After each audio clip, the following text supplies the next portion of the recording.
So in this video, we are going to talk about how Ukraine turned the war around and what our African leaders or what we can learn as Africans from it.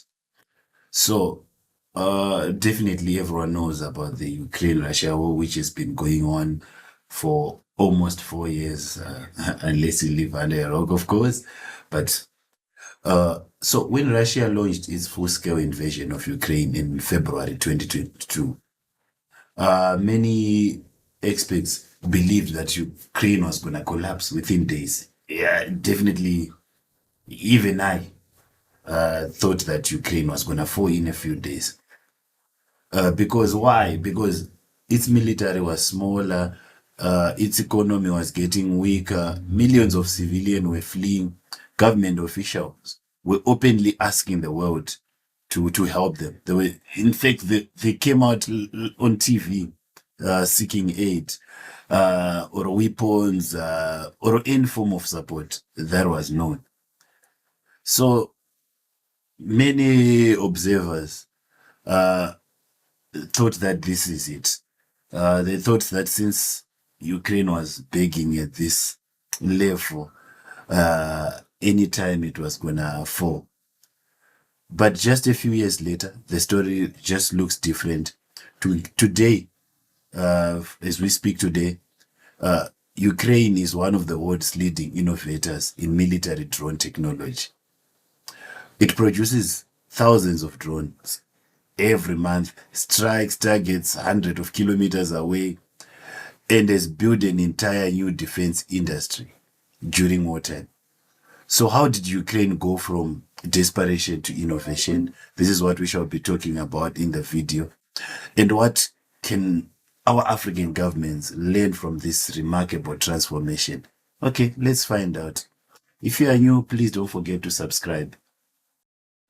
So we all know that when Russian forces crossed the border in 2022, Ukraine faced a serious crisis. Russian troops advanced towards Kiev, which is the capital. Cities came under attack. I remember seeing this video. You know, it was like day.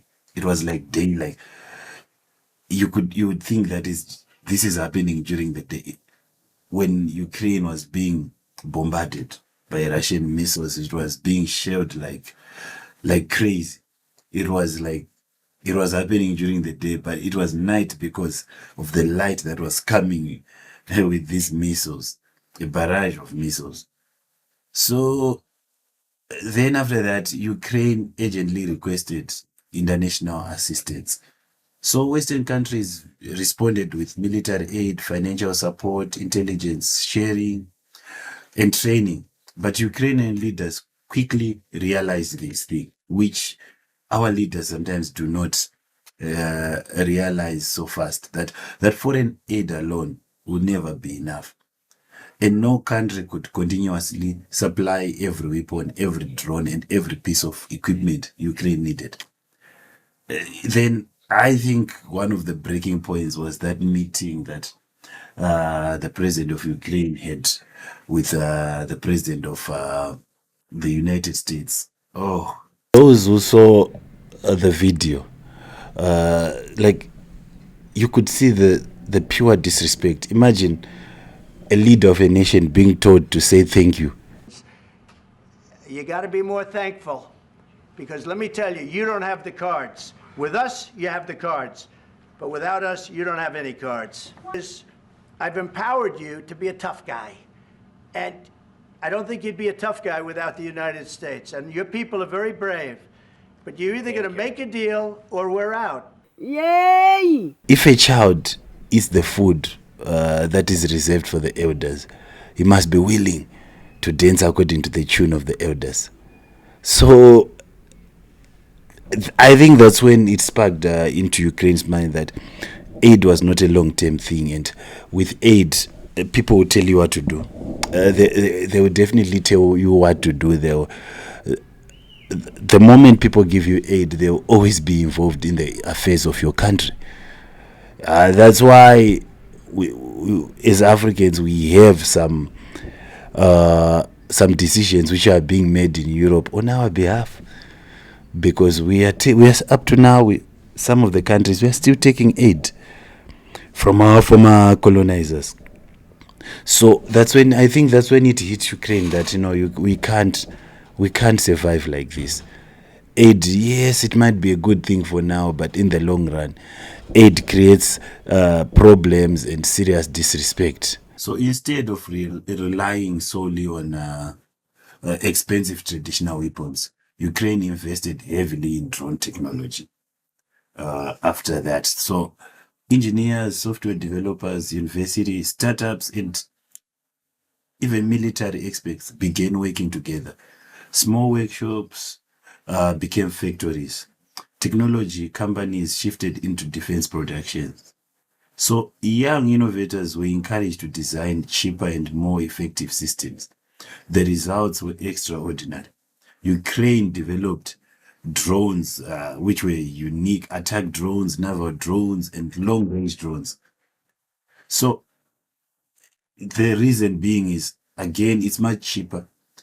Many of them cost a fraction of traditional missiles. Yet they can destroy tanks, ships, radar system, military infrastructure. But if you are watching this video as of today, definitely you would know that some of these drones, for the first time in this week, they've been managing to reach Moscow. They are reaching Moscow, these drones, for the first time this week. So it's something else.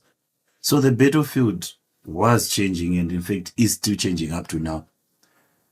And Ukraine was helping and leading this change. When one design became outdated, engineers modified it so quickly and released an improved version. So innovation cycles that normally take years were happening in weeks and sometimes days. So with just this, Ukraine managed to change everything now. So now there you have it. The drone sector became more than a military project. It's more of an economic sector now. Hundreds of companies entered the industry. New jobs were created. Research and development expanded. International partners began studying Ukraine's innovations. Like it's something they would want to try in their own countries.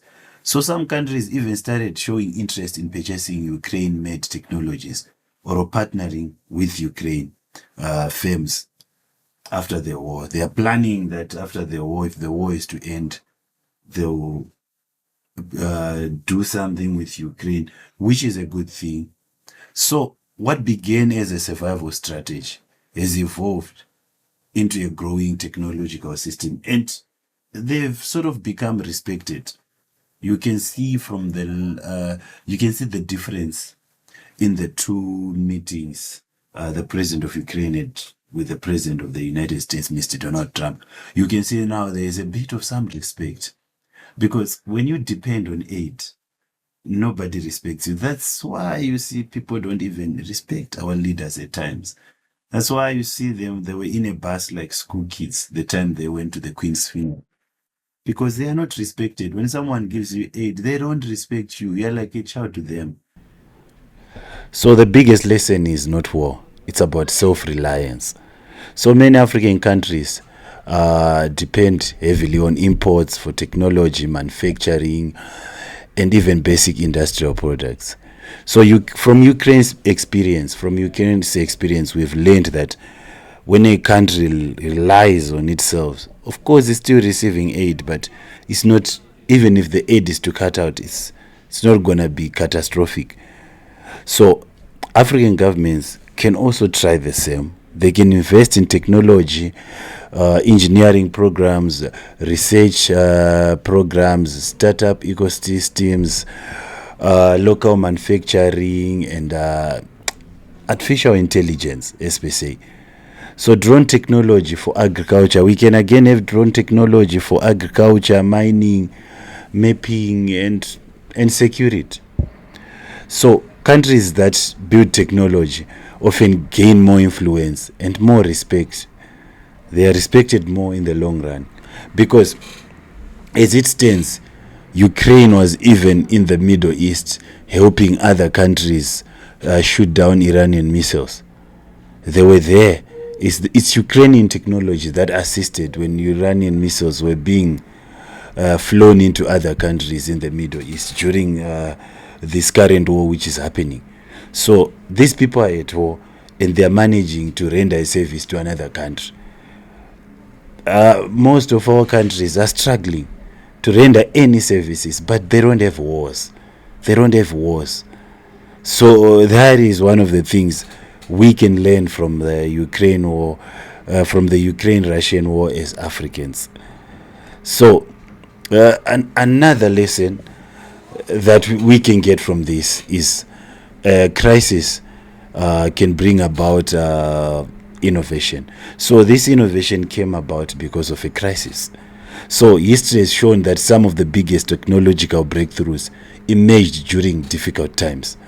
So Ukraine faced a crisis, but instead for others to solve their problem, instead of waiting for aid, it managed to mobilize scientists, the youth, and funded their startups, and converted even some backrooms into some small factories.